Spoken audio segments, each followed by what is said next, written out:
that's the only fancy thing.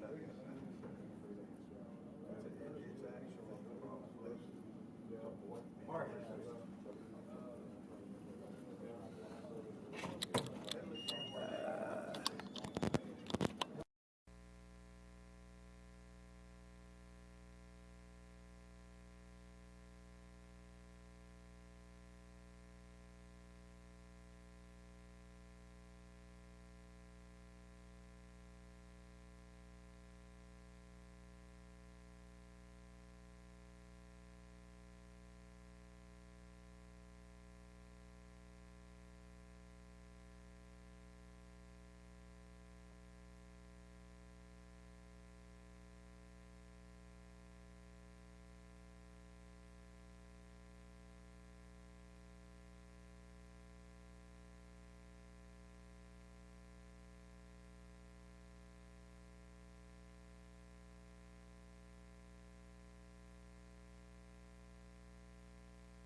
It's a few minutes past 2 o'clock, and we're going to get this meeting going, and I want to welcome everyone here this afternoon.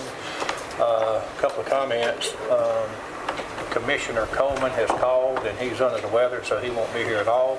Commissioner Brunson is on the way. He had an appointment on the island, but he'll be here late, but he's coming. So if we'll all rise, and Commissioner Glynn is going to lead us in the invocation, and Commissioner Booker in the Pledge of Allegiance. Let's pray. Father, we thank you for this opportunity to come and gather to deliberate and hear about plans for this community. And Father, we ask your blessing would be upon our community.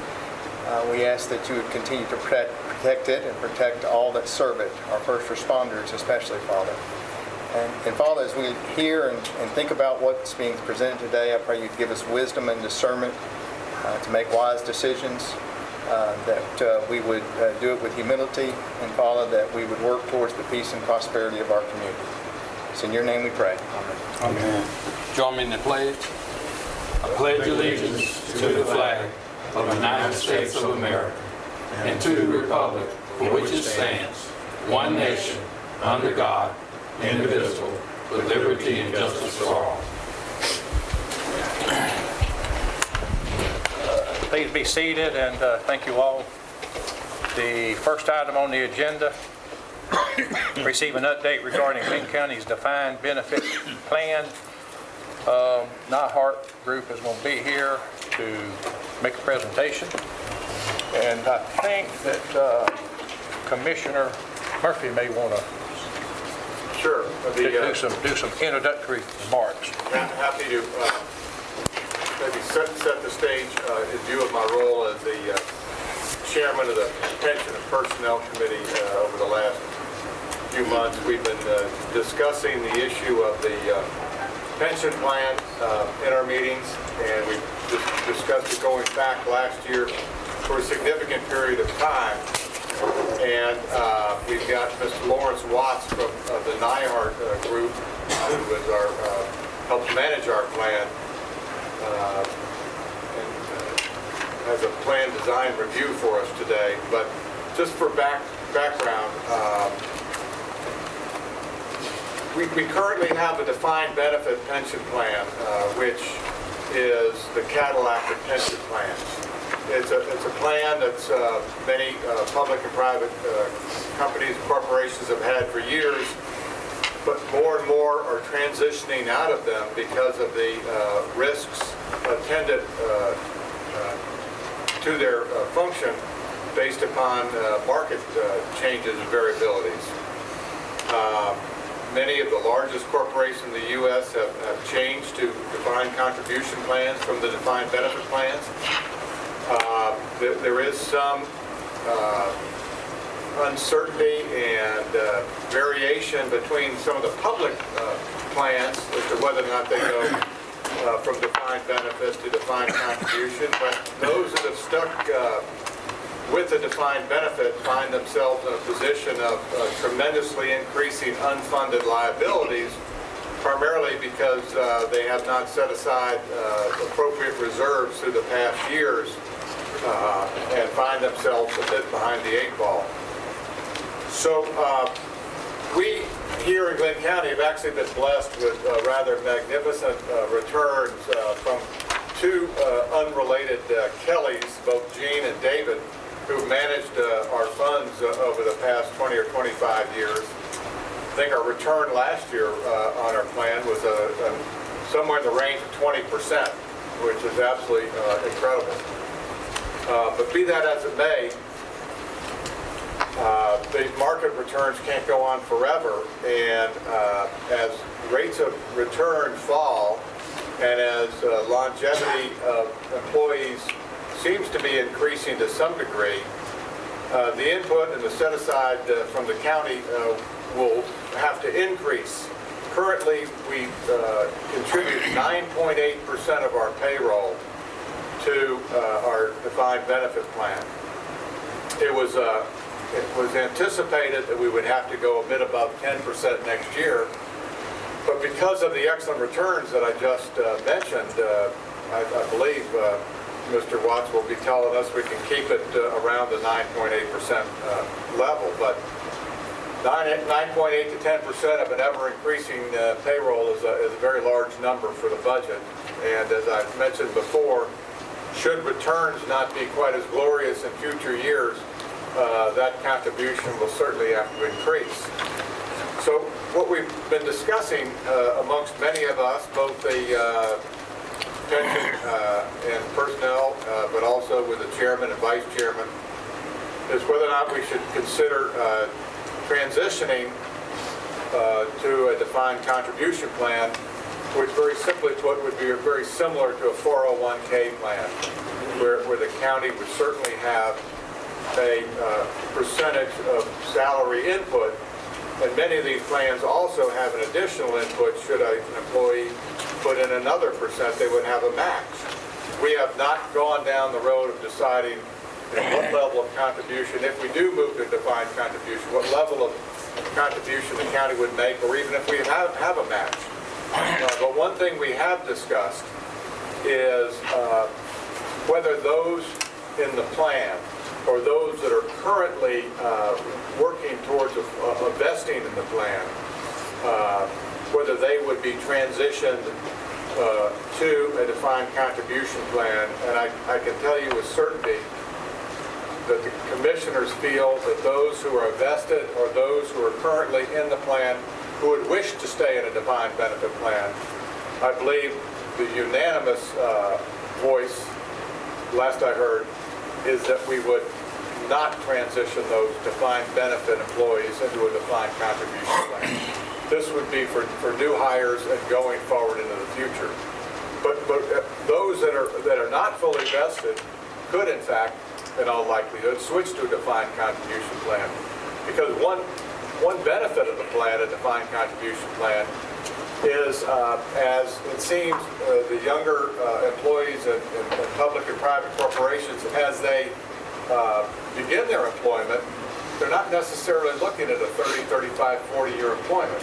A lot of times people, because of family issues or social issues or a desire to see a different part of the country, move somewhere after 6 or 8 years. Well, under our current plan, if you're not vested, your money does not go with you. If you were in a defined contribution plan and you made contributions and the county matched them, you would take that with you. So that's certainly a benefit to those that might consider not, joining a public entity like ours and spend the next 30 to 35 years in that entity. And I'm ready to have Lawrence, maybe work your way up there. One thing to remember, this took me a while to digest, and fortunately Lawrence has been very patient with me, but as we look at this, if we do make this transition, the one thing that we have to remember is that we will be able to control or even mitigate some of our risk of the uncertainties of the market, but we will not decrease the immediate costs of the plan over the next 10 to 15 years by switching to a defined contribution plan.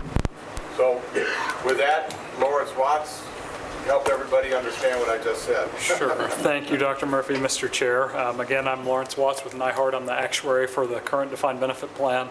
And we've been doing a number of these plan design reviews over the last couple of years as the county has contemplated what to do about its defined benefit plan risk. We have a somewhat technical document in front of you that goes through a number of scenarios requested by the board. And in the interest of time, I'm not going to go through everything at a detailed level, but please tell me if you have any detailed questions.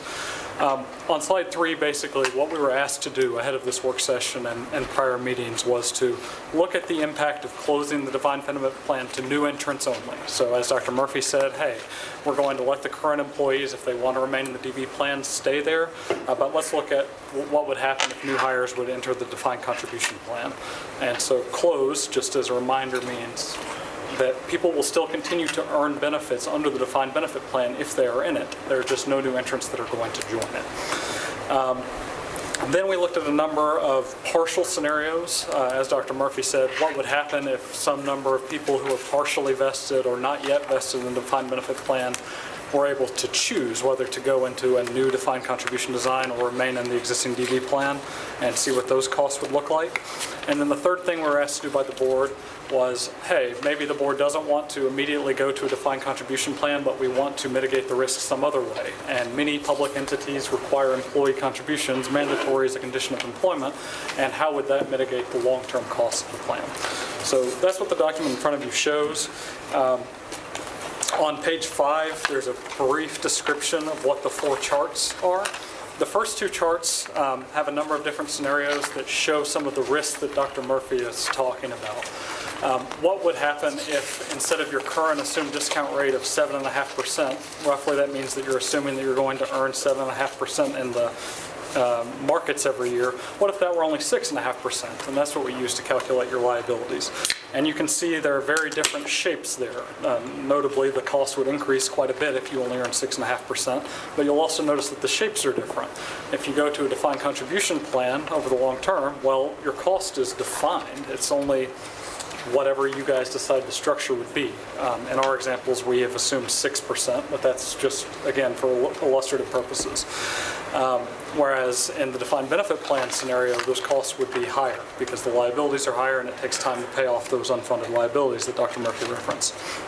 The third chart, which is on slide 9 of the presentation in front of you, shows the impact of adding employee contributions to the plan. In general, it works as you would expect. There's roughly a 2% reduction in cost to the county. And then the final chart says, hey, what happens if we were to move partially vested people to the defined benefit plan, and what choices people would make in those scenarios.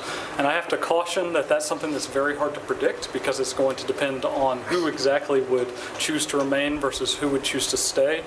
I know we've talked about this in the past, but in general terms, the older employees are more expensive in a defined benefit arrangement, and the younger employees are cheaper. So if the younger employees decided to move to the defined benefit plan, it could actually be less expensive than we're projecting here.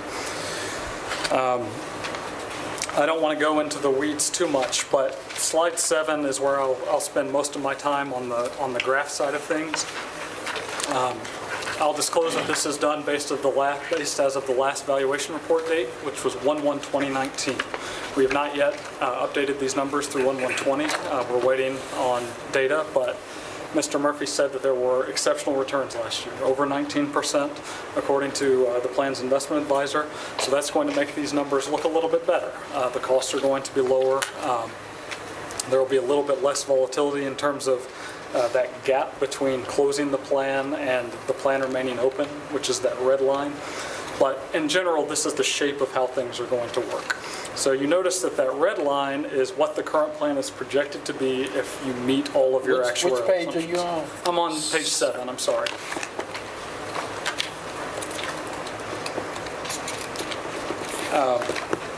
So page 7, you see, starts off at about that 9.8% of pay number that Dr. Murphy referenced.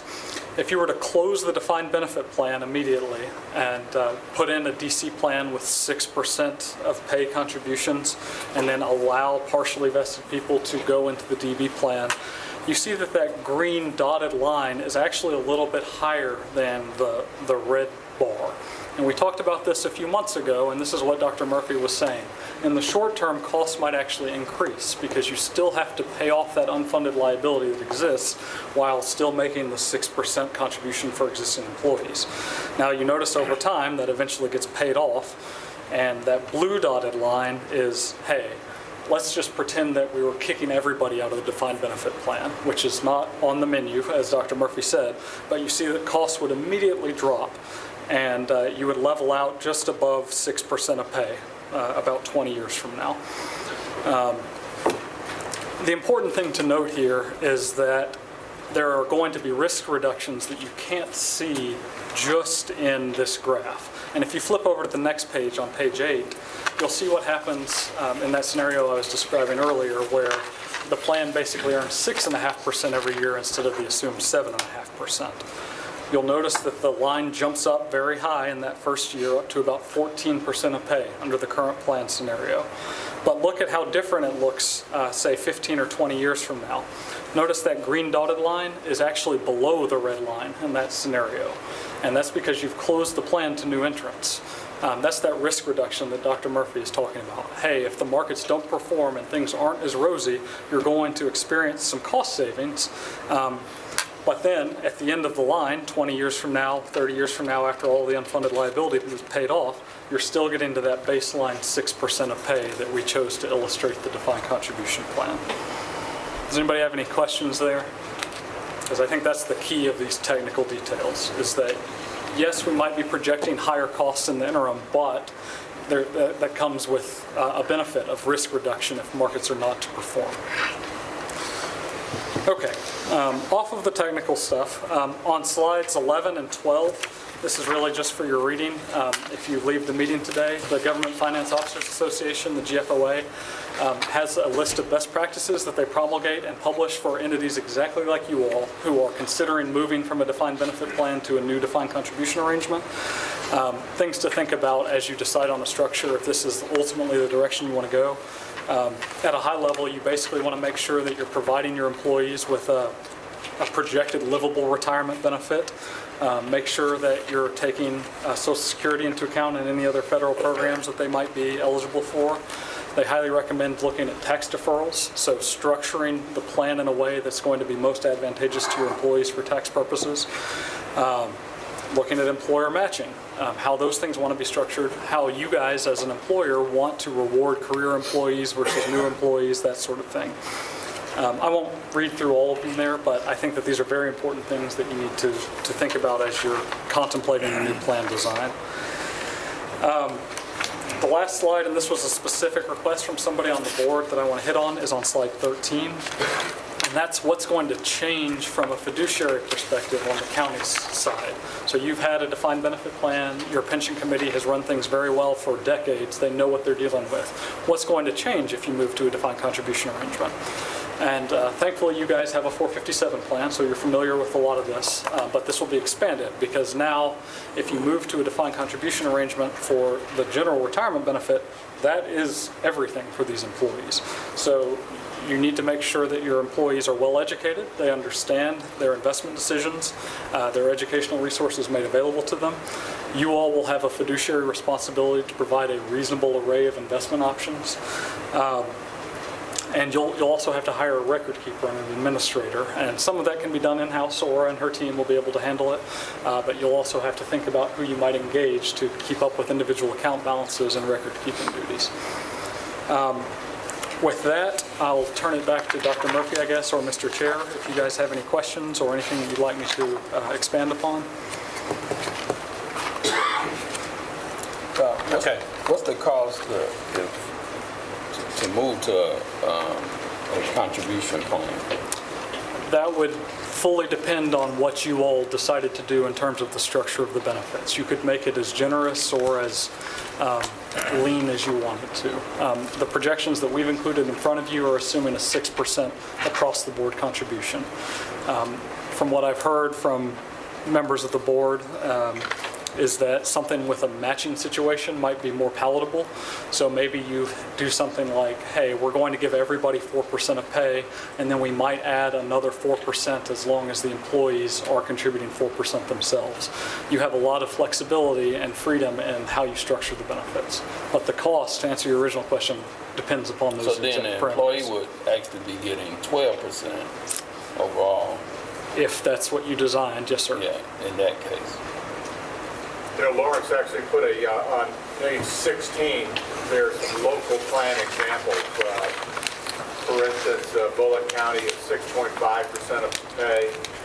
Camden County is up to 3% of pay, but on a 100% match to the first 3% of employees and 50% of the next 6%. And then go all the way down to Jacksonville, which is an eye-popping 12% of pay. Can you explain that, Lawrence, how that happens? I can. In Florida, there are very generous benefits for firemen and policemen in particular that are subsidized by state premium taxes. And Their union.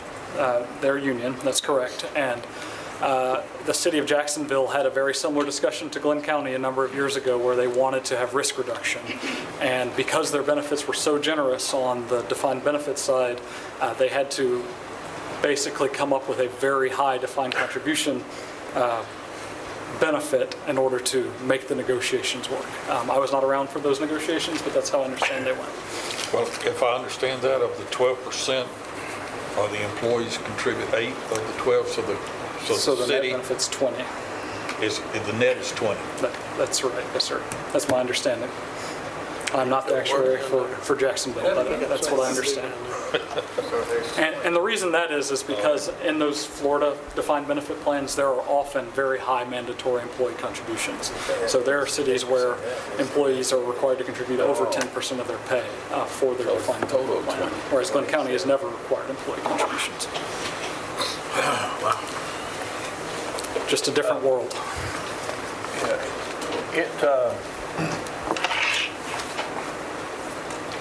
I know we have, and I'm going to say it again, I know we have 2 fairly new commissioners. I say that because we've had, most of us on here, we've been batting this thing around for a couple of 3 years. And I think we're getting to the point where we're going to have to make a decision about what we want to do, or just put this way on the back burner and just quit wasting time and effort with it. I don't want to put it on the back burner, but I think going forward, we need to hear from Alan to help us understand, if we're going to make something happen at the next earliest possible time, what's the time frame of what's going to happen here this year? What can happen? Mr. Chairman, the controller.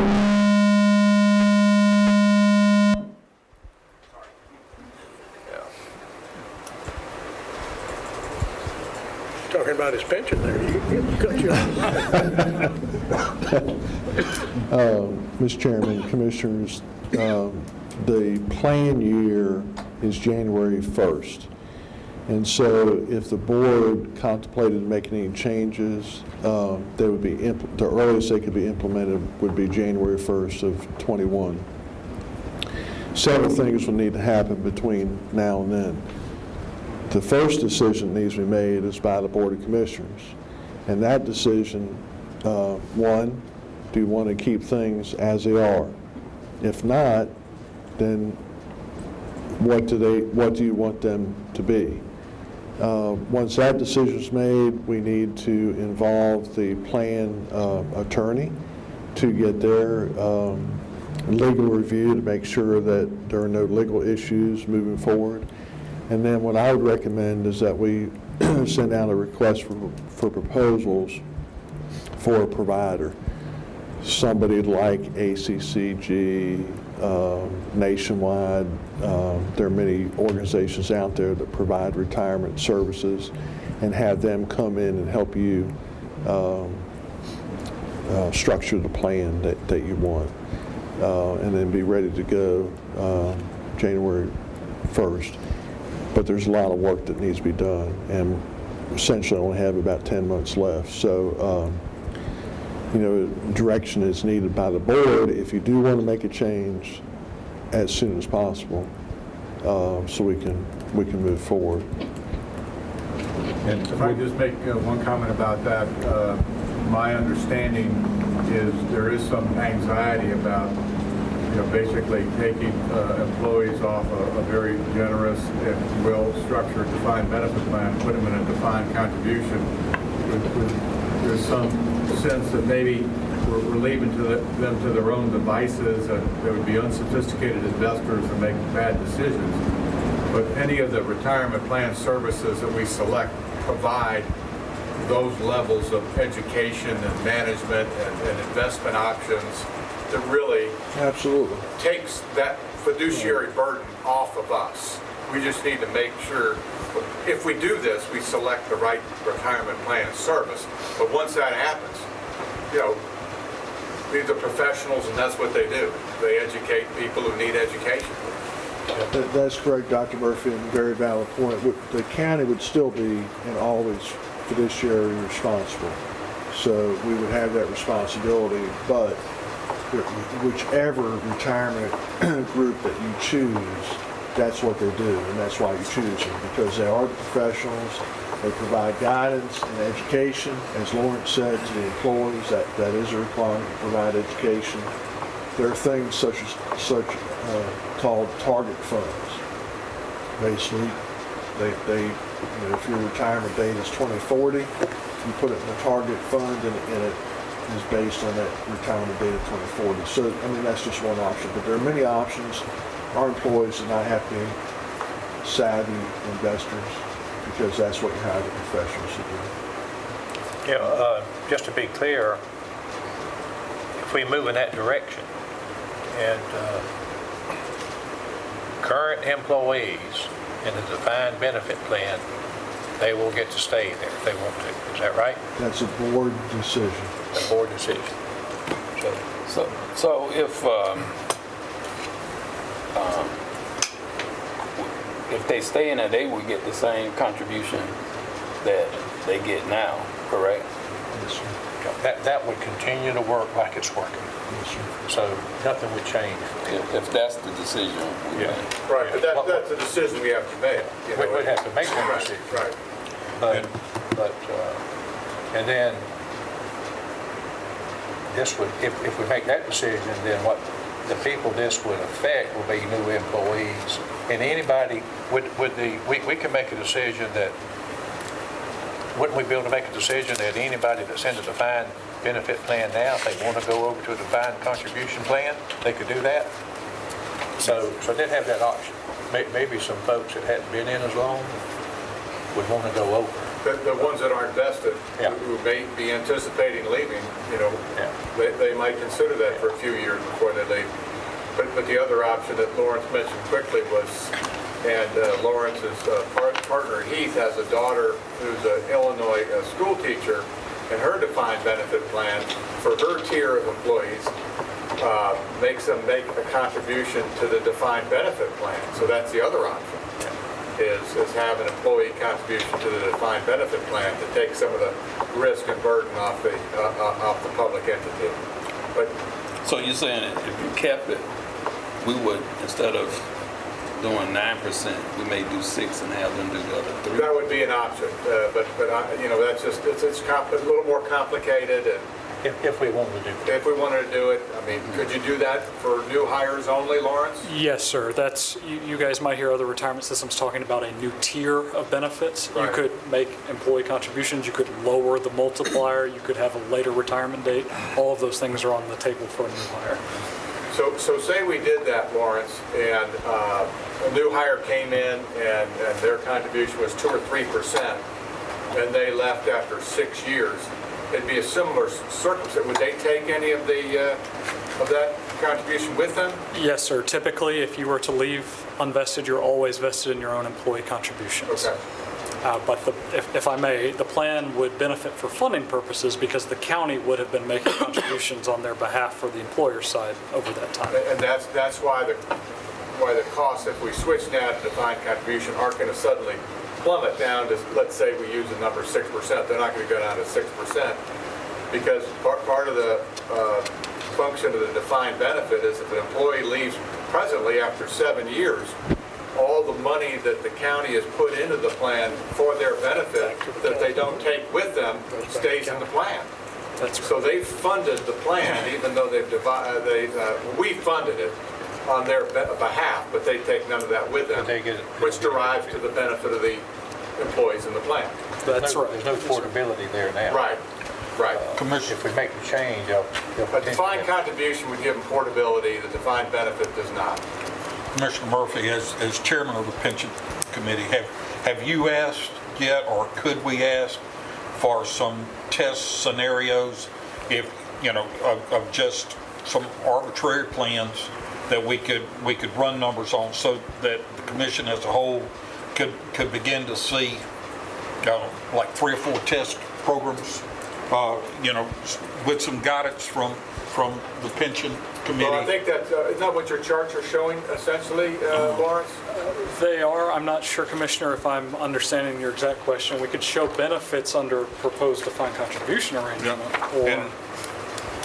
But what we have here, Dr. Murphy, is I think what you're asking. Right. Hey, what were to happen if we Well, as a board, we've got to decide which way we're going to go, and I know when we read through this, these scenarios and chart flows will tell us overall kind of picture, but I was leaning a little bit more toward for the employee what it's going to be, so that we could show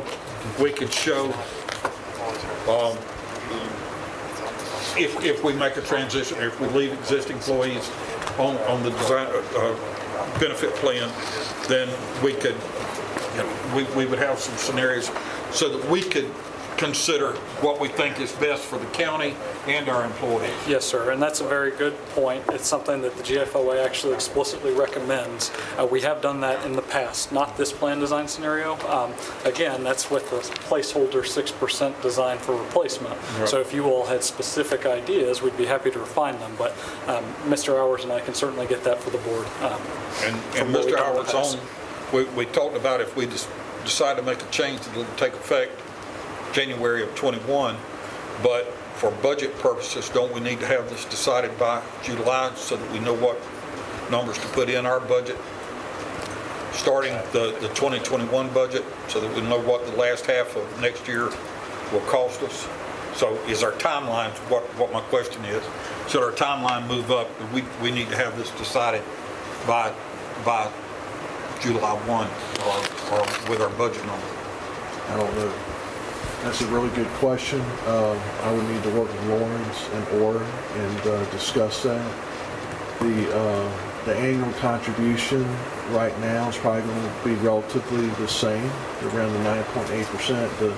The factor is how you deal with, if you go to defined contribution plan, how you deal with whatever amount you contribute, and how, if it's 6%, how does that relate to the 9.8%? So it's something we would need to look at, but it's about...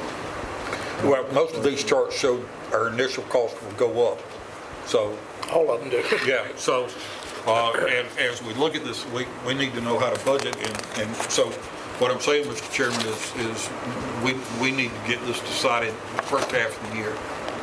Well, the only way, I think the only way we're going to do that is if we decide to go this route and you put your RFQs out, right? Well, I don't think the RFQ's needed for what Commissioner Neal's saying from the budget number, and that's part of the process. Lawrence, could you weigh in on that? I mean, we had a brief discussion before this meeting, and I asked you what our current, you said 9.8, and you thought that next year's might be higher, except for the fact that Mr. Kelly made 20% last year, so it's not going to go up. So what Commissioner Neal is asking, what's your back of the envelope guess that if we decided on January 1 of 2021 for new hires to be in a 6% DC plan, I would have to think that our contribution would stay relatively flat from your projection, wouldn't they? For next year, yes, Right. sir. It would be the following year's rate that would be set that would go up, because at the risk of going into the weeds, we set everything based on the population at the beginning of the year. So whatever we come up with, based on the numbers that Terry is gathering for us now, would probably set the budget for next year. And I would guess, please don't hold me to this, 9.5% to 9.8% would be where you would... Relatively flat. To where Relatively we are now. flat, yes, sir.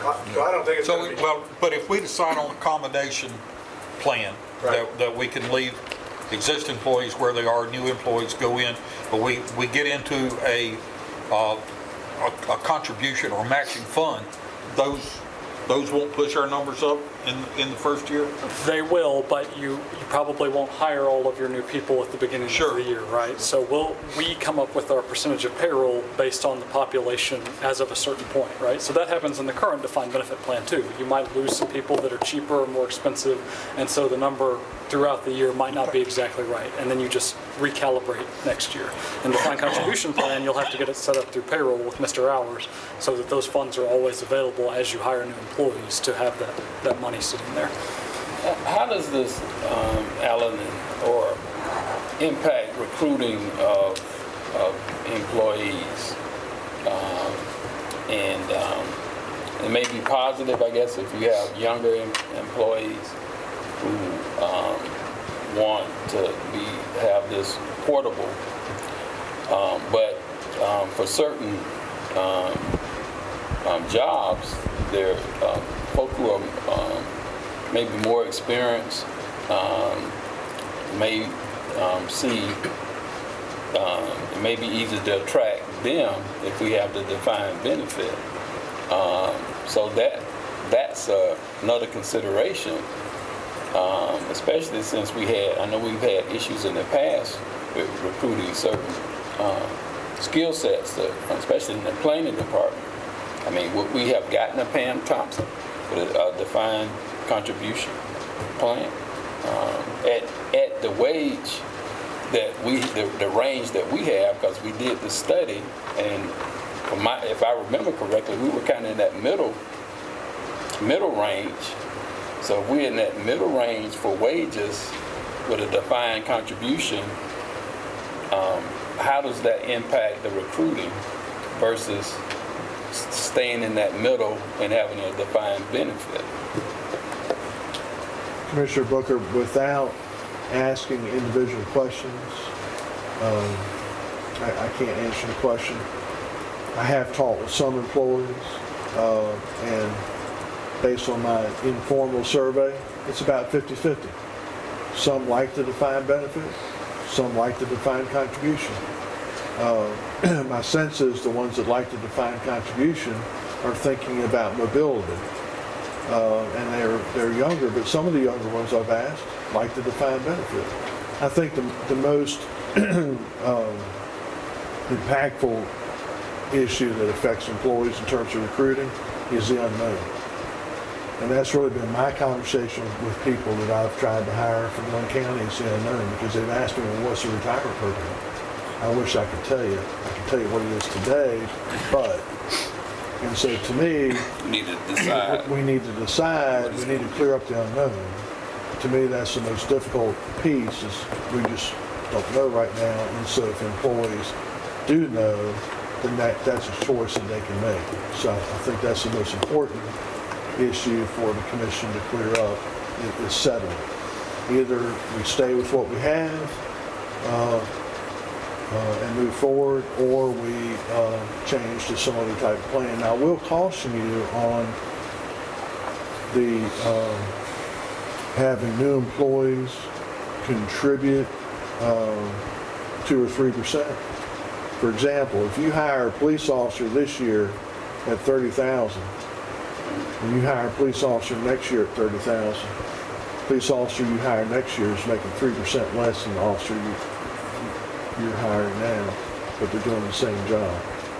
To make one of the unintentional consequences of that is creating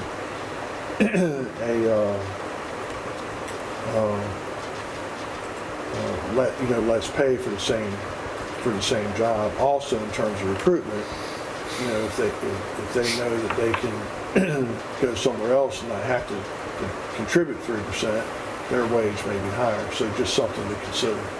I just mentioned that for completeness sake. That's an excellent point, and I'm not suggesting we really even strongly consider a defined benefit plan with an employee contribution. But the other point I'm making, maybe you have some insight into it, Lawrence, is part of the question, answer to your question, Commissioner Booker, I think is that employee you're trying to hire that might be concerned about a defined benefit, defined contribution, what's the competition doing? I mean, can he or she really go somewhere else and get a robust defined benefit plan? I'm not sure they really can. Other than moving to Illinois or California, New York, where they're rapidly going broke, I don't know. I mean, Or Jacksonville. Yeah, that's a 401k though. But yeah. What's your sense, Lauren, being in the business? I'll say that if you're competing here in Glynn County versus the private sector, Dr. Murphy's right. There are not many options to go get a defined benefit plan elsewhere. But if you're competing for other governmental talent, there are defined benefit arrangements. Not so much in southeast Georgia, but just across the border in Florida. There are plenty of municipalities and counties that do offer defined benefit plans. Of course, you have to live in Florida, and you don't get to live in our beautiful Glynn County. That is definitely true, Don't yes, sir. forget that. People are nicer down there. They are. But I guess, and I don't know if the data is out there for nationally with having the wages and the defined, having the wages at a certain level and then having a contribution or a defined benefit plan. If there's some kind of, while your informal study was 50-50, is there a national study? Somebody looked at this, even though we may not have many options or much competition, but we do have competition. Because we had no idea where we might find Pam Thompson. I keep using you, Pam. Pam Thompson from, so, and with the pressure we were getting for the planning department, I don't know. I just think we need to consider that, and I would like to have some more information or data around that to make sure, because if we have to move up the wage scale overall, are we really benefiting to move to a defined contribution plan to compete if we have to do that? Well, you can budget for a wage scale. You can't budget for an economy. And I just don't think what we've got now is sustainable out to perpetuity, and I think we've got to make some change. We can budget for a wage survey. We cannot budget for wage increase. Well, yeah. Well, I think the reason we got into this is because we're concerned about the performance. Two things: the performance of the economy, which we don't know how it affects the defined benefit plan, and the fact that we, the taxpayers, are fully funding that plan. And if it, we've had a pretty big market downturn in 2008, and we've had time to recover from that. But if we have a big downturn in 2021 and then turn around and have another big downturn in 2023 or 2024, we're probably not going to recover from that anytime soon. We're at the mercy of the market. And what we're looking to do is what I think most everybody else, if you want to look at numbers, most everybody else that try to get ahead of what the market could do to their defined benefit plans have done. They've gone to defined contribution plans. The federal government saw that they needed to do it 20 years ago. They did it, and I think it's worked out great for them. Other people have done it. I've worked in companies that have done it. And it's really, for portability, if you get a good plan with good administrators with it, it really is a good, it can be a good retirement system for people. And I dare say probably most people in the country are on some kind of a defined contribution plan. So they work. We don't want to find ourselves in the shape that Chicago is in, or even Jacksonville. Right down here, they're in pretty bad shape, and that's why you see these big numbers here. And not only is the government, the taxpayers paying 12%, but the employees are having to pay 8%. See, how would you like to be sitting up here facing all your employees and say, yeah, we put in a big chunk, but you guys got to put in 8% to keep this thing floating. And it's not probably ever going to come down from that. And this is what we're trying to avoid, getting into where we're not paying 9.8, and employees nothing. We could be faced one day, the other option, instead of going to defined contribution plan, might be that if we have a big market downturn, we have to come in our employees and say, well, you're going to have to start contributing. And on top of that, we go to taxpayers and say, you're not going to be paying 9.8, you're going to be paying 12 now, and we budget for that.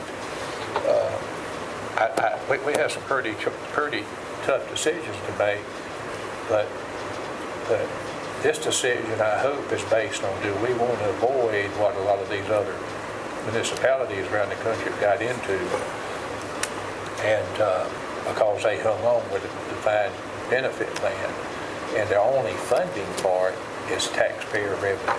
That's the only way they fund, or either employee contributions. And so that's why we got into it, trying to balance that out with the pay that we do and all.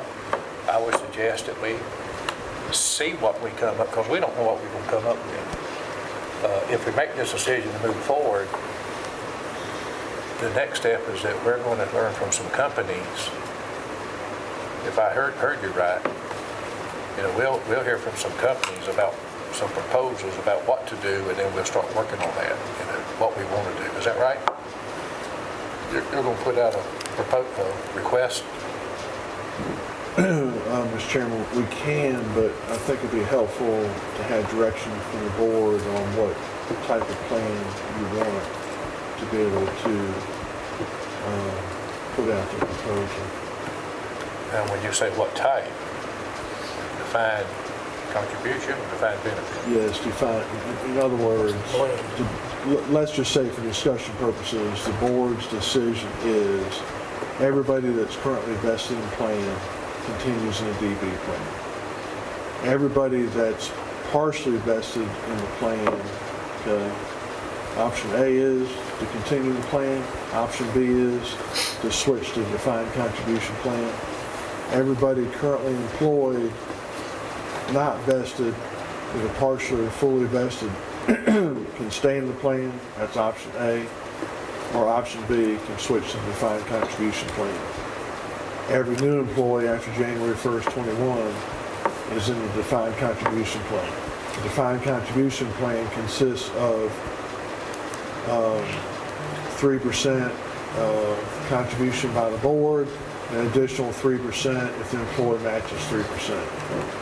I'm just throwing that out, but that's something Alan, we would need for y'all. Do not ask 7 of us to tell you about whether we want to do 3 and the employee do 3, we'll match another 3. Wouldn't it come to the pension committee, and couldn't we, as the pension committee, invite any and all of the commissioners to come, and let's have a work session on that so that we can make a recommendation to follow through? Wouldn't that be? Certainly an option. What do you think, Mr. I Chairman? agree. I think that's good. It's your call. I mean, there's a lot of different options here. I thought Mr. Howard laid it out pretty well, what the 3 options are. But Commissioner Neal, at the end of the day, I think the real only uncertainty is where do we want to go on that defined contribution plan? Well, obviously the first question is, do we want to do it at all? And if we want to do it at all, he laid it out perfectly. But what's the number for the defined contribution? That's right. plan? And are we going to try to decide that today, or do we need to do it through the pension? Yeah, we're going to try to decide that today. But look, I think we can as a target, so you can. The folks, you get somebody on board to start working this thing out.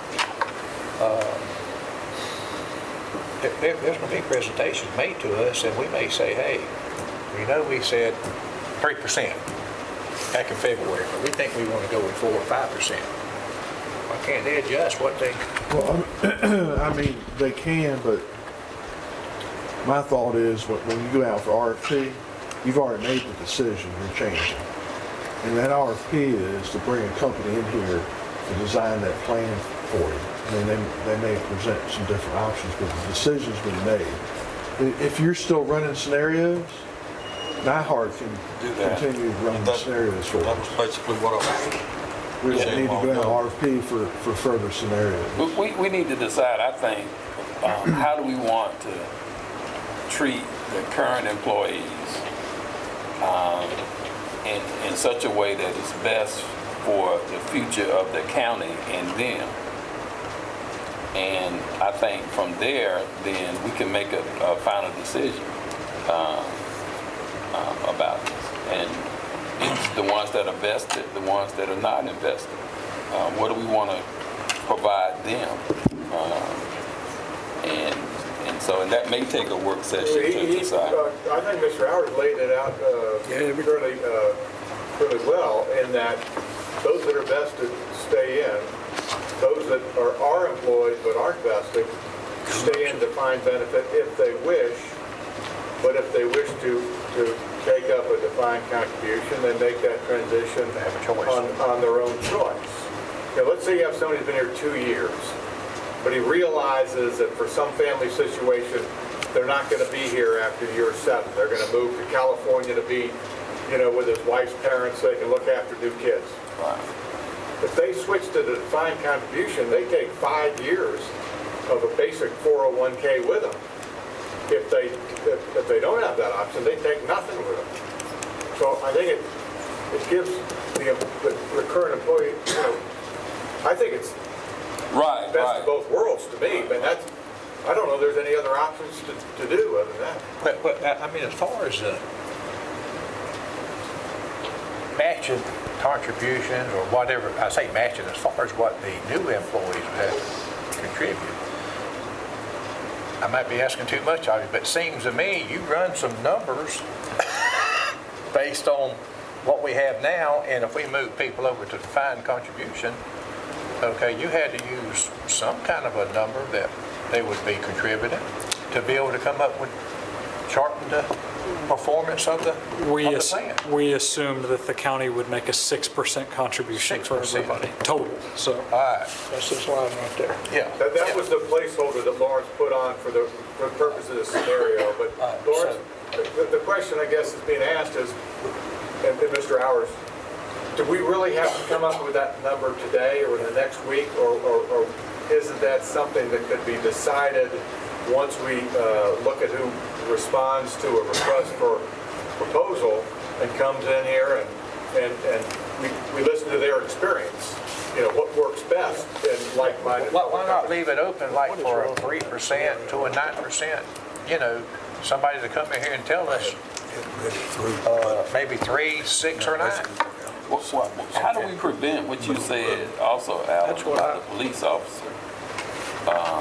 One actually receiving less because of when they were hired.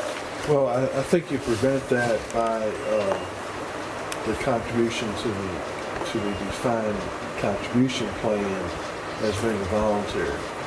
That they can increase their retirement savings if they contribute, but it's their choice, it's not required.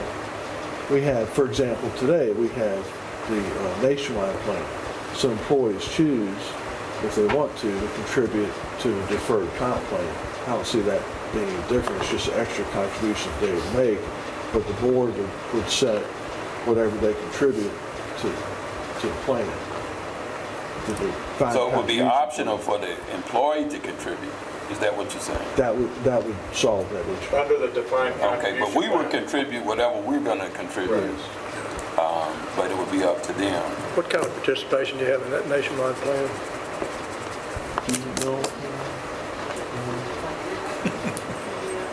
maybe about 40% Really? of the population. So Commissioner Booker, Mr. Howard was talking about if we took the option of the defined benefit, keep everybody in that, and then made somebody, a new hire, contribute, that's where you'd have the difference. Right. Okay. But voluntary is, I mean. It would be on them. Absolutely. It's, you know, they can put money away and, you know, God bless them. That's a great thing for their future. So I don't know if this is the last point, but the point that I think needs to be made here, we've talked, I talked about sort of the doomsday scenario of the Illinois and the New Yorks. Tell us how well we are funded right now in the county's defined benefit plan. You guys are exceptionally well funded in the national landscape. I think you were over 90% maybe this year, which is very rare. So Mr. Hours has directed an excessive, an extra, over and above amount be contributed every year to make up for the bad years of 07, 08, 09.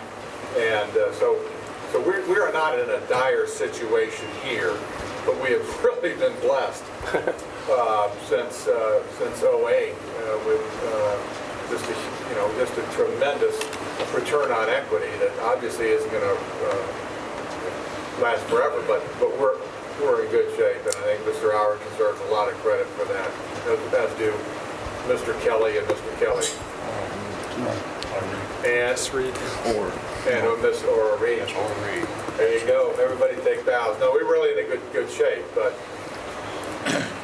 we need to be discussing and thinking about these things from a proactive perspective. Well, Alan, what do you really need if the board, Decision. on that number? So if we decide to keep current employees on the DB plan and future employees on the DC plan, then is that a combined contribution plan? Is that what it would be called, or is there a name for the merging of those two? You could theoretically keep them in the same trust. I would highly recommend against it. I would set up a new plan with separate And I trust wasn't assets. talking about the trust, I'm talking about the title of what we're going to do. If we're going to do a combination of these two. I would just set up a new defined contribution plan, and Okay. it might actually have to be two if you want to have matching. And what I'm trying to get at is, can we get a consensus that we're going to do a combination of these two plans moving forward? That existing employees can stay in the benefit plan if that's what they desire, they can switch. But future, we're going to have to move to a new program. If we can get a consensus on that, at least we're taking a step forward.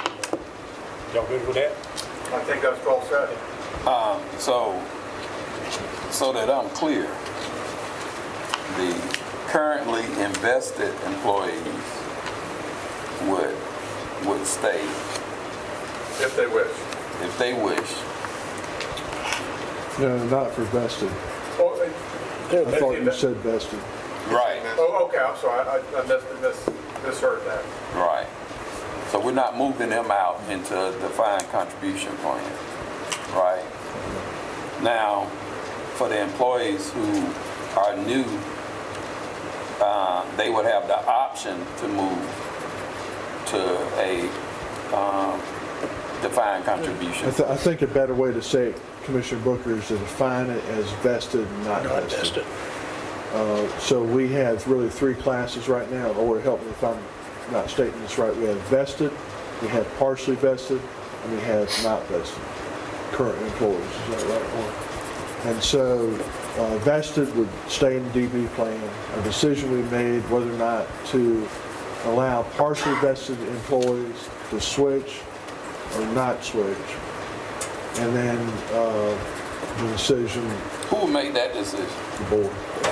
Okay, go ahead. Yeah, and then to the employees that are not currently vested,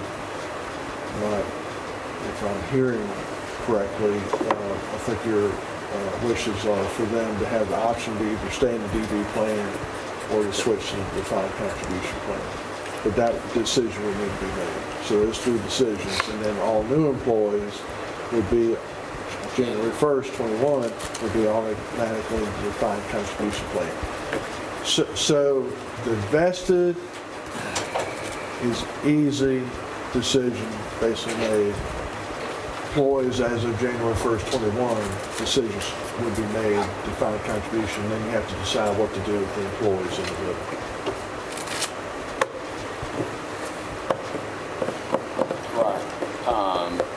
And I guess that information would be based on how many are partially invested and what that would look like, what we would need to, they all stayed.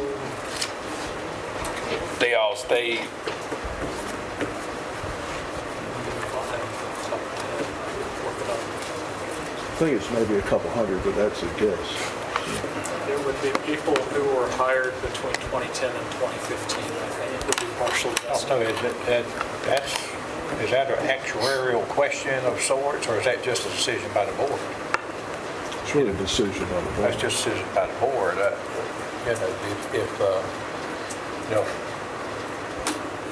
It's just like the question of the fully vested employees, just to make sure that they understand we're not going to mess them up.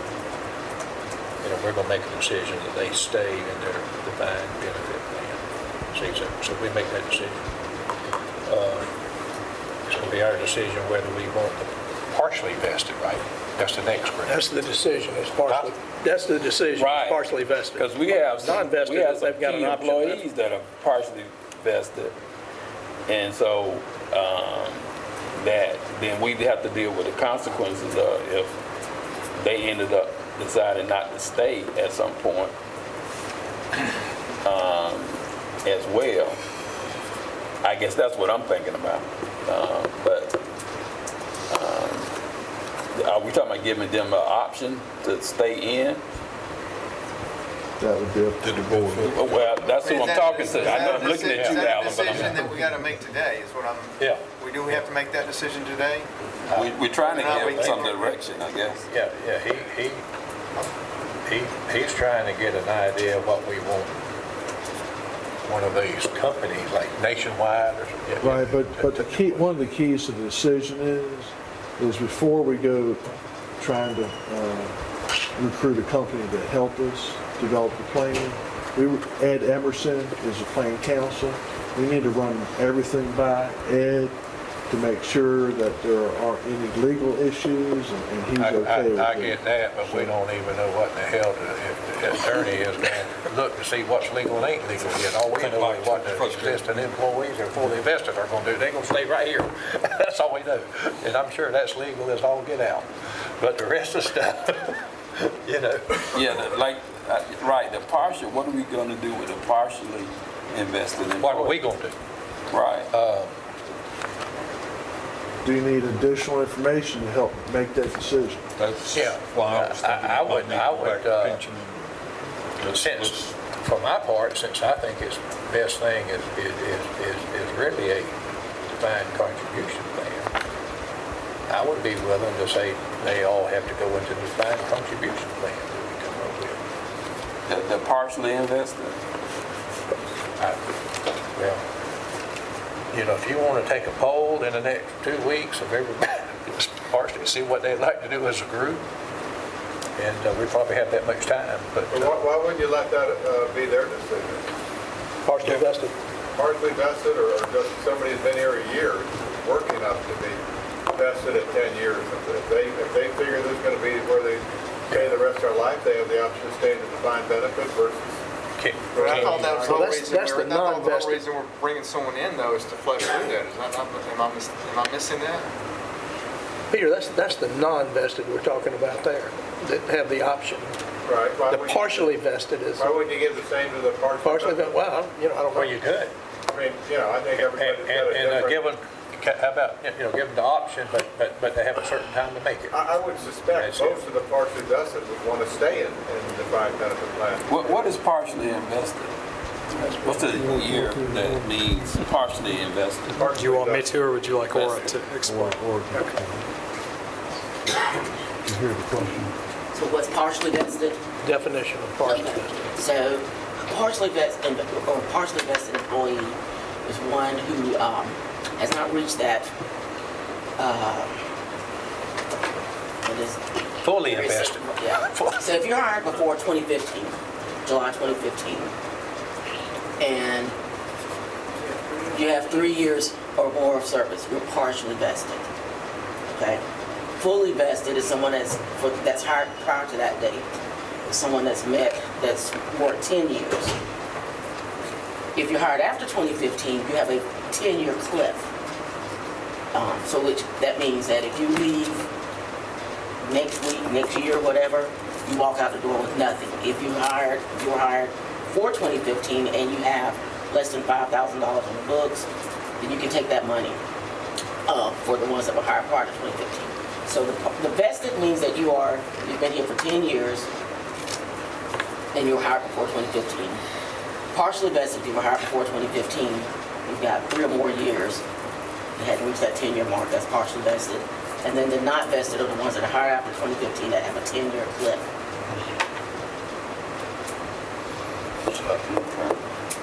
So, I mean, if we're looking at giving them the option, then I don't have a problem with that. Good.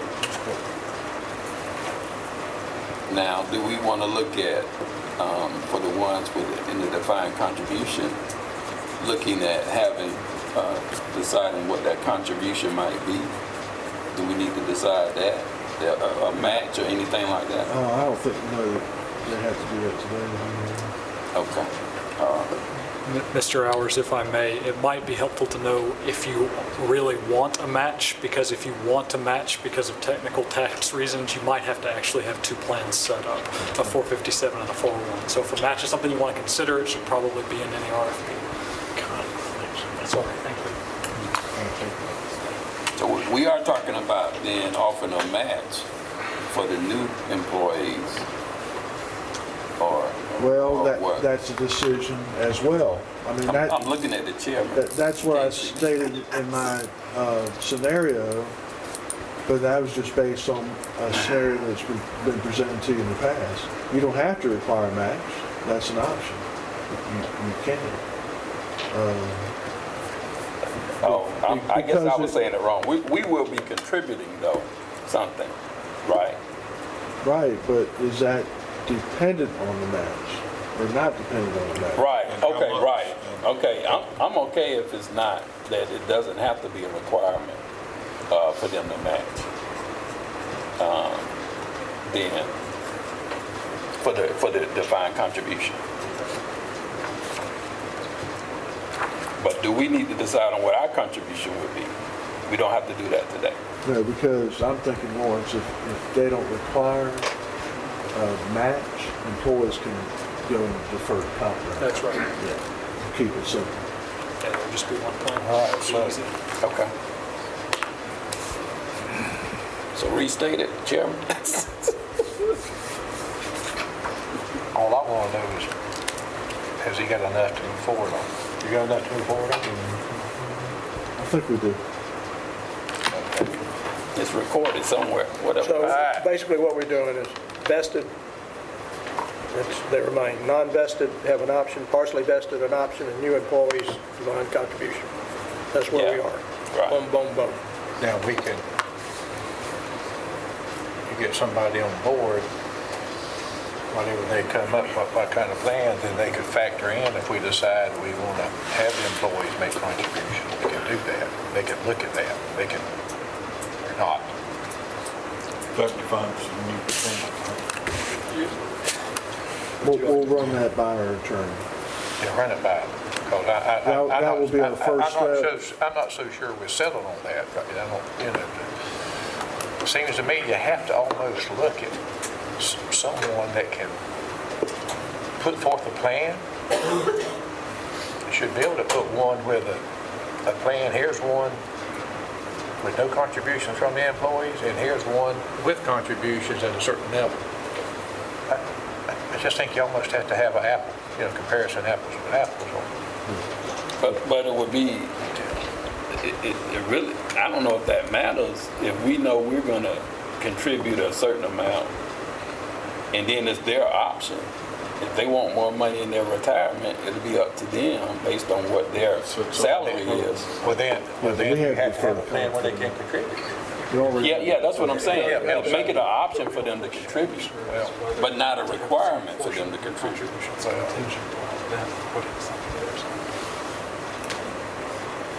Right, I think that's what we were trying to figure out. It shouldn't be a requirement for them to contribute, but they should have the option. I think we need to leave that door open, because all the plans I'm familiar with defined contribution, employees are required, they're required to make a contribution. And most employers will do, they will match that, say up to 5% of the pay. Okay? And it can end up, now whether we want to do that or not, but there's plans out there that are very good plans. And I'll go back to the federal plan. It's a great plan, and most employees get in it, they contribute all they can because they get that match. And that's, I mean, if you put in 3% of your money, and your employer puts in, matches that 3% or 5%, that is 100% return right then on your money. Okay, but are we saying that if they don't contribute, then we will not contribute anything? No, we're not saying that. But that's what I'm saying, is then we're giving them the option to contribute. But if you want to give them more incentive to encourage them, then you may want to say, well, we'll match it beyond. Well, I don't know if we decided that yet. All right. With what Commissioner Brunson read, can we move as far as we need to move today? If he restates that and we get a consensus on it. I think we've gone about as far as I had a framer one time that came to me and said, I'm not quite sure I understand all I know about this, and I think that may be where we are today. We may not have a full understanding of all of it, and I think, you know, one more meeting might help us get there. Is that crooked house out there you're talking about? So, But I'm actually as clear as I've ever been with this now. So. I'll take your word. Okay. Okay, you okay? All right. You all ready to go there? Do we have Let's any get this thing. formal votes we have to take Thursday or? All right. Okay, we're good. Thank you all for having me. thank you. Laura? Thank you, ma'am. And Commissioner Murphy? Who else is on your team? On the Commissioner Deal, Commissioner Coleman. What do you want us to do? We have a job, or are we done? No, you're not done. I just want to thank you all for all the work, because y'all done a lot of work here on this thing, and I think the thanks goes to Nyhart and to Mr. Kelly and to Ora. They've done a great job. I do wonder about Commissioner Neal asking all those questions. He's been working on this thing. There's a lot that came out of those pension committee meetings. I didn't know you were on the. You should have been advised. Yeah, I was trying to guide us along, supporting Commissioner Murphy, but I just wanted that didn't work real well. I wanted your committee chairman to dime you out. So thank you. Okay. Okay, thank you all. Okay, item 2. Receive an update on the Envision Glynn zoning ordinance rewrite from firm TSW. Pam. Good afternoon, Chairman and Commissioners. I'm Pamela Thompson, Director of Community Development. We're here today to talk about the zoning ordinance review and update. In-house, you've got myself and Stephanie Leaf, the Planning and Zoning Manager, and on the picture that might get a little bigger on the camera, after we go through the slides, you've got Woody Giles from TSW, and Caleb may be with him. He's not today, is he, Woody?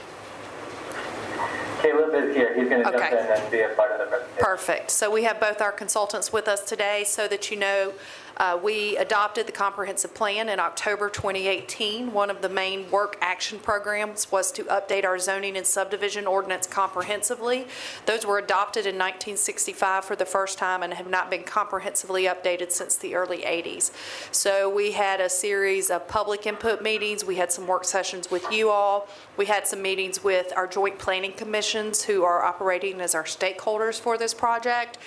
And you all received in December a really long list of all the items as topics to cover that had come up through this process. And what we asked you to do starting in mid-December was to answer a survey that basically is giving us our to-do list for the next couple of months. So the options were, yes, address this topic, B, don't address this topic, or C, let's talk about this topic a little more before we tell you yes or no. So that survey has been filled out, and where we are today is Woody's going to briefly go over that topic only. We're not here to find solutions today. We're just here to get a clear direction on what you want us to tackle.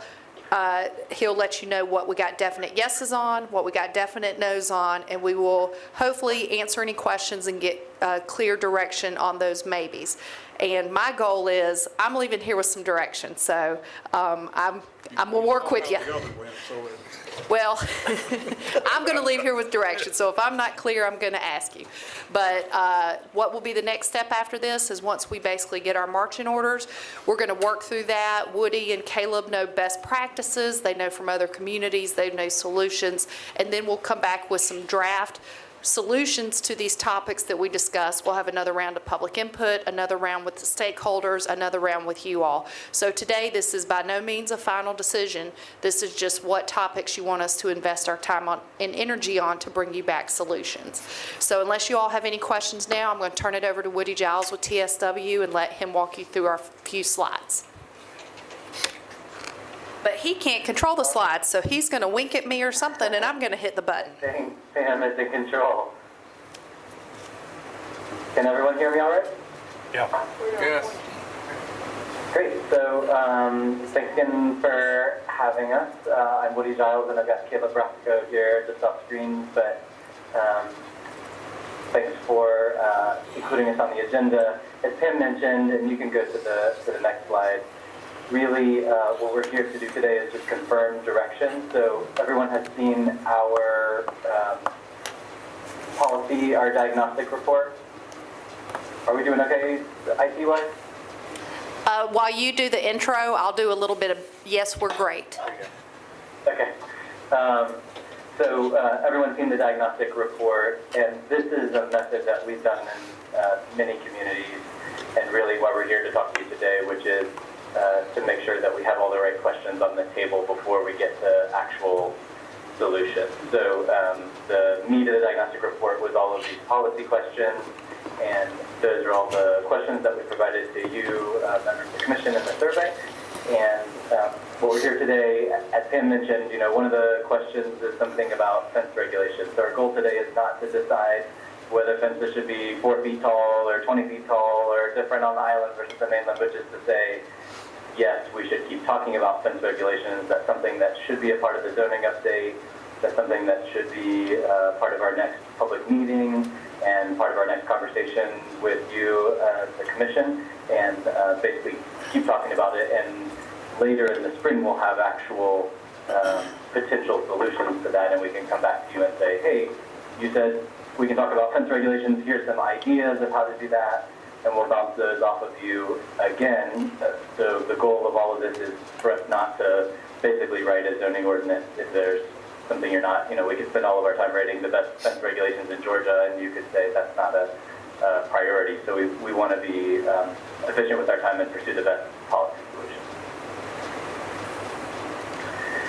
So what I'm going to do today briefly is just go through which of the policy questions from the diagnostic report are off the table, which means that we heard from you, the commission, in this survey that they are not matters that we should continue discussing, not something that we should work on as a consultant team, not talk about with the public or with you further, and then questions that are for further discussion. And so I think our goal today, again, is to not get into the details of how we might regulate some of these things or what it looks like in zoning, but are these the right things to be on the table for now and the right things to be off the table for now?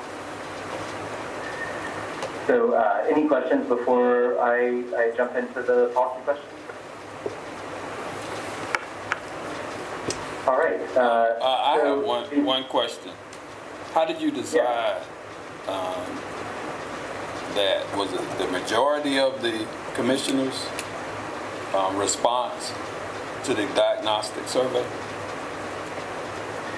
I'm not sure if I heard your whole question, but yes, it was based on the survey results. And so if a majority of commissioners said do not continue discussion on this topic, those are the items that you're seeing on the screen right now. Okay. So it was pretty unanimous, the height limit on St. Simon's Island, which is something we've heard from the community as well. That's not something we need to keep talking about, so that's something that would be off the table. Site and architectural design standards, both more generally. We also asked specifically about St. Simon's Island or some of the gateways in the community as you come off I-95, and what we heard was no, we don't need to be thinking about those standards. Buffer requirements, there's a number of buffer requirements in the zoning today. We were asking whether we should look at those, revisit any of those, and the answer was no. Reverse frontage is a bit of a technical term. It's basically where the back of houses face a main road. It's pretty common in Glynn County today, and so you're asking us to not consider removing that, so it would still be allowed. A variance from the lot coverage regulations is currently prohibited on the island. It's a bit technical. Basically, you can ask for a variance from pretty much anything in the code except for lot coverage on the island. So that was there, but any other lot coverage variances would continue to be a possibility. They would just go through the Planning Commission. And sign variances, so some variances go to the Planning Commission, but sign variances specifically today go directly to the County Commission. And what we heard is that that's not a subject for discussion, that you would prefer for it to continue to be that way. So I have one more slide of things that are off the table, but any question about these before we go to the second slide? All right, so second slide, again, these are questions off the table. The Planning Commission today has the ability to approve height increases for just small things like chimneys and flagpoles. Or do you say that can continue to be the case? Small buildings today, or very small developments, require site plan approval, like a larger project would. We were asking if there could be some sort of exemption for small sites, but we heard that things should stay as they are, and all developments should have to have the site plan approval. Your agricultural zoning today, which is what most of the county is zoned for half-acre subdivisions. So half-acre subdivisions of half-acre lots. So even though it is called an agricultural zoning district, it's not a true agricultural district. It's more of a residential development district. So we were asking if we could create more of an agricultural district for those parts of the county, and the answer there is no, that we would not be discussing that. We've talked a lot, and Vision Glynn talks a lot about environmental protection, coastal development standards, marsh buffers, thinking about sea level rise and protecting properties along the coast. We heard that that's not something that you want to discuss as part of this process. We heard the same for stream buffers, whether those should be revisited. And then the last two are things that we have heard from the public and the Planning Commission. One is, should we revisit or expand Planning Commission authority? Are there any things they today that they should be looking at or could be making recommendations to the County Commission on? And we heard that that should be off the table. And then finally, we've heard a lot about entitlement, zoning entitlement, especially on St. Simon's Island. And there's just not a very clear picture of what's been approved with the PD zoning, what is already approved on some vacant properties, and just not a great understanding of what's out there. And so we were asking if there should be a study to look more at that and maybe provide some more specific feedback to guide the zoning update process. But we heard that that study is not necessary, and so we'll proceed with the information that we have. So those are basically the items, this and the previous slide, items that we heard that are not worth continuing discussion on. So what we're asking for today is basically, did we get this right? You know, I know the survey was long and a lot of those questions are very technical, and so if you answered no and didn't mean to answer no or meant to just say no to the actual regulation and not to continuing the conversation, then this list can absolutely be amended today. But if we don't hear otherwise, then all of the things on this list will be things that we don't talk about going forward. So Commissioners, anything on the previous two slides that y'all just really want to bring up to the whole group and make sure that it's off the table? If not, Woody and I will go to the next set of slides. I think we got the next set of slides. All right, we've got some I'm a little bit surprised about the establishment of a true agricultural zoning district, though. But it is what it is. But I'm surprised. Yes, sir. All right, thank you, Woody. All right, so the next slide, and I'll go quickly because there's more bullets here, and these are all the policy questions that you've seen before, but these are the items that we will be continuing the conversation with. Again, we don't know what solutions or even potential solutions are at this time, but we're going to bring these up again next time we see you and next time we have a public meeting. So these are currently building heights measured based on flood level. Is that the right way to do it? Are there ways to improve that or make that simpler? Buildings today have to be 1 foot above flood level. Is that something you want to continue to do or revisit? Maximum height for communications towers is something we can take a look at. Open space requirements. There's a lot of developments today that don't have an open space requirement, so we can look at adding those. Protections for historic buildings. there's been some research done on that, but not a lot of talk about what that might look like if it was regulated. Fence and wall heights, I mentioned that before. Public notice requirement in terms of how you get out the word about a rezoning application or other things that have been filed. Sign regulations are something that we will continue to look at, and lot coverage regulations, including how to encourage pervious pavement. The next slide here, continued list of, again, questions that we're looking for confirmation from you today, but want to continue the conversation about.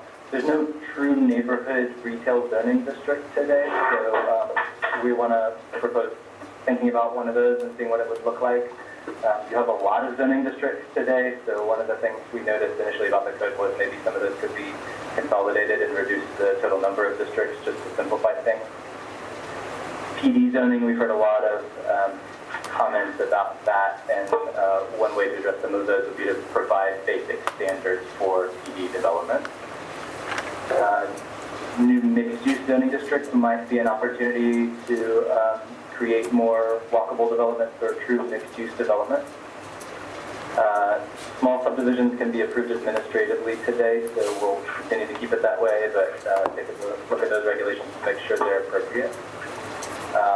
Site plan approvals, including PD site plans, expire after 2 years, so we will continue to talk about that.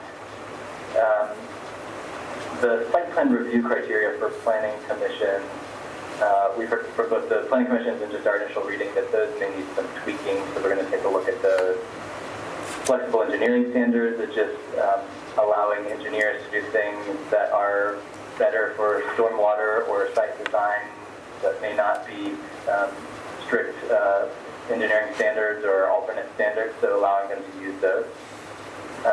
Providing street design standards for new streets, making sure that they are adequately built, both the engineering piece of that and also thinking about sidewalks and lighting. We can look at parking and loading requirements, making sure we're requiring enough parking but not too much parking, allowing shared parking where that's appropriate. Then on the next slide, golf cart or bicycle parking standards. Not sure what those might look like yet, but something we wanted to talk about.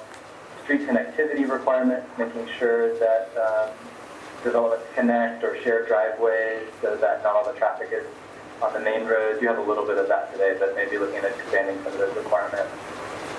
Maximum curb cut width, just making sure that those are safe curb cuts. A couple of codes that we could look at, the building codes, the energy codes, and wind codes being on the coast. You are up to date in terms of the state requirements, but there's some instances in which you could go beyond that if you wanted to, so we'll take a look at that. You have some regulations related to lots on septic, but we might want to expand those just to make sure that there's enough lot area that septic tanks are safe. Infill regulation or small lot development, especially on some of the historic lots. We want to revisit how some of your regulations apply to that, see if there's anything we need to tweak. And then some of these last ones are very small or technical, but at-home businesses, you have to be a member of the family to work there now, and we revisit that and have one person who's not a part of the family. Interestingly, cats and dogs are the only pets that are allowed in Glynn County by the zoning ordinance, which may not be the zoning ordinance's business anyway, but maybe expand that or just loosen that language. If you want to bring a historic building into the county, put it on a trailer and bring it in, that's very tightly regulated today. So we'll take a look and make sure those are appropriate regulations. And then the next slide, light pollution regulations, both as it relates to the coast and marine wildlife, but also just preserving rural character and making sure that lighting is designed appropriately. Tree planting requirements, we don't want to get into a tree protection ordinance because I know there's been a lot of discussion about that, but just simple tree planting requirements that new developments have to plant a certain number of trees. Conservation subdivisions today, it's not entirely clear the way the code regulates them, so we'll look at that and see if that's something that you're interested And then currently a building destroyed by an act of God, which would include a hurricane, has to be rebuilt to the current code standards. So we'll look and see if there's ways to regulate that more appropriately. So I know that was a very long list, but that's our list of things that we hope to continue the conversation with you and the public about. So anything on that list that there are questions about or that we need to consider taking off the table?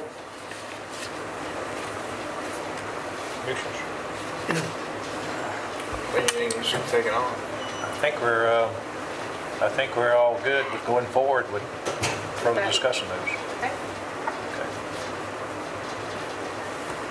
Okay, then that was all the policy questions. I just wanted to provide a brief update kind of on where we are in the schedule, and honestly, we're a little behind. I know there's a lot of members of the public in the room, and a lot of why we're behind is because we wanted to have this conversation with you again because we saw in other communities that if we don't confirm first that we're talking about the right topics, we end up spending time on regulations that's not fruitful. And so this conversation was really valuable to us, and thanks again for doing the survey. That will help us focus our energy best. But basically, and you could go to the next slide, but we are in the charting a course phase of the project. So we are, I want to click just one for there are some dates on the next slide. There we go. So we started this back in the fall and had, as you know, a lot of public engagement and workshops that were very well attended. So that process is going to run into spring and summer with our next public meeting. We don't have a date set for that yet because we wanted to have this conversation with you first, but that will be late spring, early summer. And then starting in the fall, we'll be at the point of drafting actual ordinances. Before we get there, we'll have another conversation like this with you or some sort of work session or survey or something to make sure that the draft ideas for the ordinance are right. So, now we're deciding we want to talk about fence regulations. The next meeting will be, here are a couple of rough bullets of what fence regulations might look like. Are you okay with that? And then in the fall or late next year, we'll be actually writing up those draft regulations, which again, we'll bring back to you for review. And then our hope is, and I know I'm covering up the words there, but in the year after 2021, starting in early next year, we'll have a draft, and then by fall of 2021, hopefully have a complete draft ordinance ready for you to consider for adoption. And Woody, if I could add to that, the reason we have this timeline is to give plenty of time for public input, stakeholder input, and your input. So as we go through these upcoming phases, we will have a full schedule of public input meetings and get this to you all, but we didn't want to overpromise and underdeliver. So this is making sure there's plenty of time for input on this, so nobody thinks that, we were working in some closed room writing the ordinances and then just bringing them to you complete. So this is to make sure there's enough room, enough time for input through every step.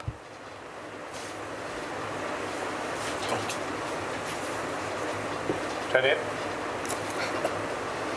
If y'all don't have any questions or discussions, Woody, Caleb, Stephanie, and I are here to answer any questions you have. Does charting the next course, you're saying public, getting back and having more public input is next, and that's something we could expect this spring and summer is what you're telling us? No, sir. The next couple of months is us taking this to-do list and coming up with different options. For example, to keep using the fence as an option, it could be fences over a certain height have to be regulated. Fences can only be a certain material. Fences of a certain material can only be in certain zoning districts. So we'll basically have some potential solutions to how to address it, and once we have those solutions, that's what'll come forward for public input. So people may care more about the materials of fences than they do necessarily about the paint color or the height. And so we want to make sure we have some content the next, so it'll be probably 2 to 3 months, Woody? Yeah, I think that sounds like a good timeline. And so there's going to be public input, and it's also the planning commissions will have opportunity to review and have input, and then it will come to us. Is that Yes, correct? sir. Yes, sir. Okay.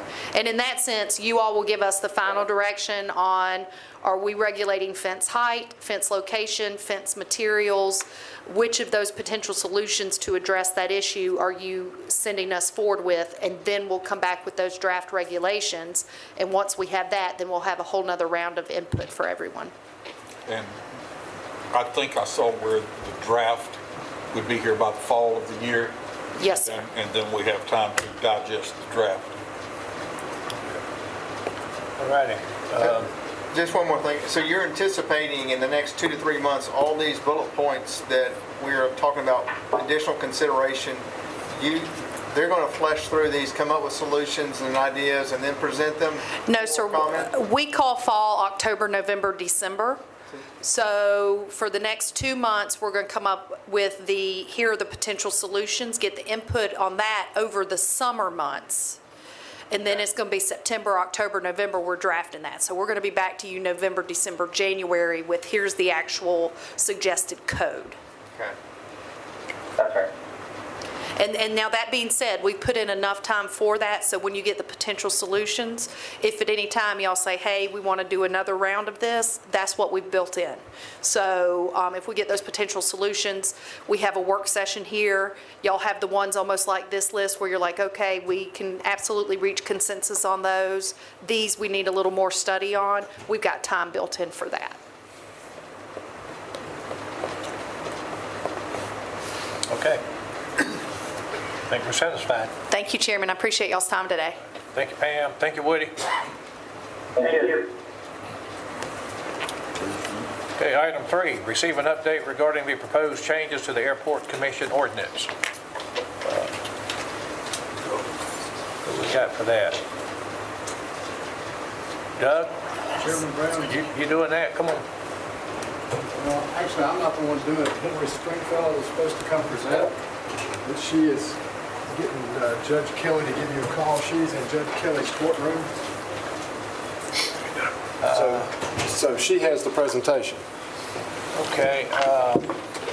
So Judge Kelly is going to call it either Mr. Hours or yourself to verify what she's saying, I guess. Yeah. No, that's good. I'm just wondering, do you have any idea how, I mean, I know. Well, you guys have all been briefed on the ordinance. I'm not really at a place where I haven't seen her presentation, but you guys have all been briefed on the same thing that I have in front of me, unless y'all have some specific questions that I could answer. It basically is just updating Do we have the bullet points? Okay, let me say that I got Judge Kelly just texted me. Yes. Looks like Ms. String, she's going to be tied up for a while. That's what he said. Okay. That was all supposed to have been mitigated before Did you this. tell him who you were? Who's that? Judge Kelly. No, I didn't. Well, you need to tell him. Well, no, I just, he said he needs a little extra space. That's right. If we could get her to call this phone, we could plug her in. I think she's in court. No, she's on the witness stand. Or Judge Kelly, whoever, to call that But phone. we don't, They're not going to do that. they're just saying, They're not going to the do that. judge has given her an excused absence this week. All right. Well, I'm just wondering if she wants to do the presentation. Well, she's already got it scripted. She got everything already done. Talked to her yesterday. Yeah, but Talked she's to not her. going to be, she's not going to be here today, and we understand. Let me ask, y'all want to, I know you want this thing to go forward, but I'm just wondering, y'all know enough about it to talk about it, try to deal with it with Doug, or y'all want to just wait until she can come back and? Look, I think in fairness to the Airport Commission, if she's got this presentation down, former Commissioner Stanbaugh, I'm sorry you sat here and had to listen to all this other stuff. Yeah. But I know you're here for that, as well as you guys from there. But I would suggest we put this off until we can have a formal presentation, in fairness to. No, I appreciate that. Y'all not bleeding to death here, are you? I mean, this hasn't got to be done. Okay. Okay. All right. We're going to allow her We thank you for the to come and make bypass. her presentation. There you go.